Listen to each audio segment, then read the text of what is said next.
विजु जनता दल आगामी पंचायत निर्वाचन पे प्रस्तुत अच्छी एवं सांगठनिक कार्यक्रम जोरसोर चली परिप्रेक्षी में आज जलेश्वर ठारे मान्यवर विधायक अश्विनी पात्र नेतृत्व में युवक मानकर ट्रेनिंग कैंप हो प्रशिक्षण शिविर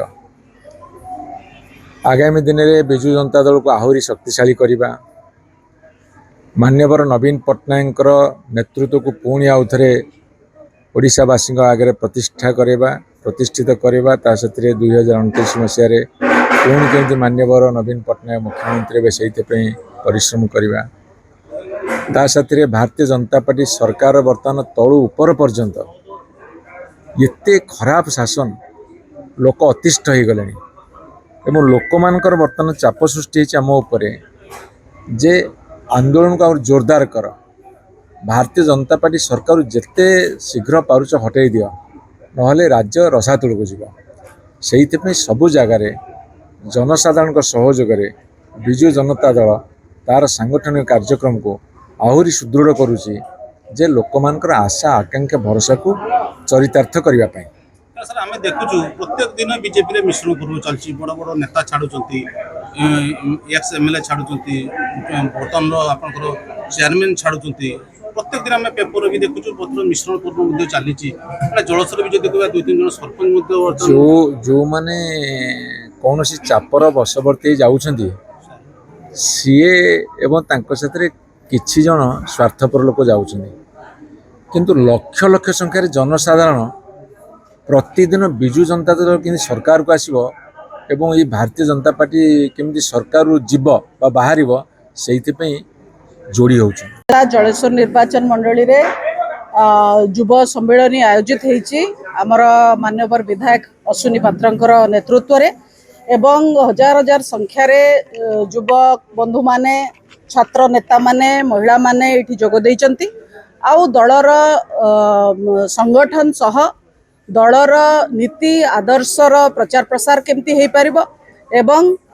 जो भली भाव Bharatiya Janata party double engine सरकार ओडिशा को 2 वर्ष भितर ध्वस्त विध्वस्त करके लुटपाट मचैचंती एटी सरकार बंदर बांट चली भितर हिसाब छिड़ुनी बेली विभिन्न प्रकार दुर्नीति होची बही टे ठीक रे छापी पारुना जो बही को पढ़ी आमर आगामी पीढ़ी समाजर नेतृत्व नेबे से बही रे भी जो भली भाव कथा रही जो भली छपा है देखिले लाज लगुच एवं केवल जे बही छापी भूल छापी ताहा नुहे ये पूरा ओडिया जाति को निंदित करें ओडिया अस्मिता कथा कहीकि आसीथिले कौन सी निर्वाचन प्रतिश्रुति को एमाने रक्षा करि पारले नाही तेणु ये सरकार मुखा खोलिबा एवं केमिति सरकार विकास विरोधी काम करुची याकू लोकंक पाखरे पहुंचेबा ए सबो कथार नेतृत्व युवपीढ़ी नेबे युवक माने एथरे मुख्य भूमिका नेबे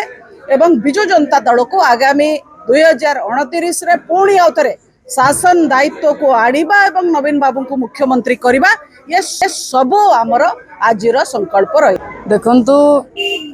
आजिर ये शिविर ट्रेनिंग कैंप प्रशिक्षण शिविर अश्विनी पात्र महोदयंकर नेतृत्व में जलेश्वर निर्वाचन मंडली रे हेछि आज पंचायत निर्वाचन विषय बेसी चर्चा आलोचना है ना आमे युव छात्र एवं महिला कौ भली भाव विरोधी दल रे लड़ई करेंगे कौ भली भाव लोकंकर मुद्दा उठेबे कारण ये सरकार एते अपारग ए सरकार विफलता एते अधिक सकाळ उठिले संध्या जाए गणेले एमती दिन दिन कटिज तेणु सेटा साधारण जनता भितर से जो आक्रोश सरकार प्रति जो घृणा मनोभाव सृष्टि सेटा लोकों सहित लड़ई करने युव छात्र महिला भितर आम आज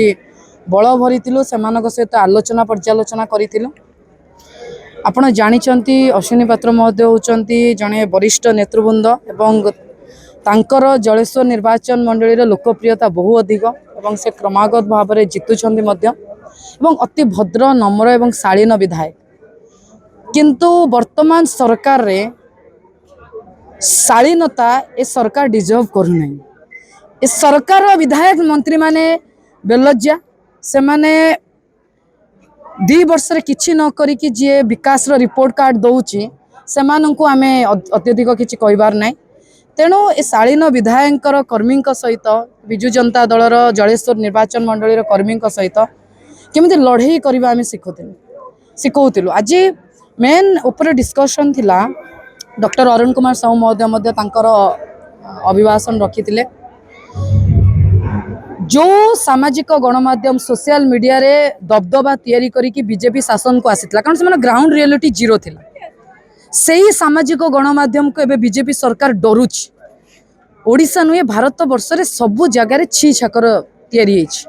तेणु से सामाजिक गणमाध्यम रे सरकार भूल को आउथरे अधिक आनिबा पई लोकलोचन को आनिबा पई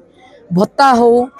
महिला सुरक्षा कथा को नहीं कि हो कि ये जो त्रुटियुक्त बही त्रुटिपूर्ण बही जो आसी ताकू ये तमाम इश्यू पर आम डिस्कसन करूँ। आगामी समय ये प्रशिक्षण शिविर अलग निर्वाचन मंडली हम एवं पंचायत निर्वाचन को बिजु जनता दलर किसी करिवार नहीं। साधारण लोक ताती साधारण लोक उत्क्षिप अच्छा साधारण लोक नवीन बाबू को पुणी सरकार को आणवे ए दुई मत नहीं। युववर्गर उत्साह बिजु जनता दल सरकार प्रति रहिबो कारण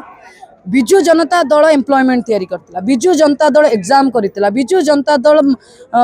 युवक मान को सशक्त करथिला। सरकार तो गोटे एग्जाम करि पारुनी। गोटे 19-24 मासरे 23टा परीक्षार पेपर लीक एमाने युववर्ग राज्य रास्ता खाली हणा खाऊंट। किए कोटी क्या पनिकी हाणिला किए खंडारे हाणिला क्या गाड़ी चढ़ई देले किए बाली बोझी ट्रक हाईवे चढ़ीगला। ये हूँ सरकार विकास। तेणु युवपीढ़ी नवीन बाबू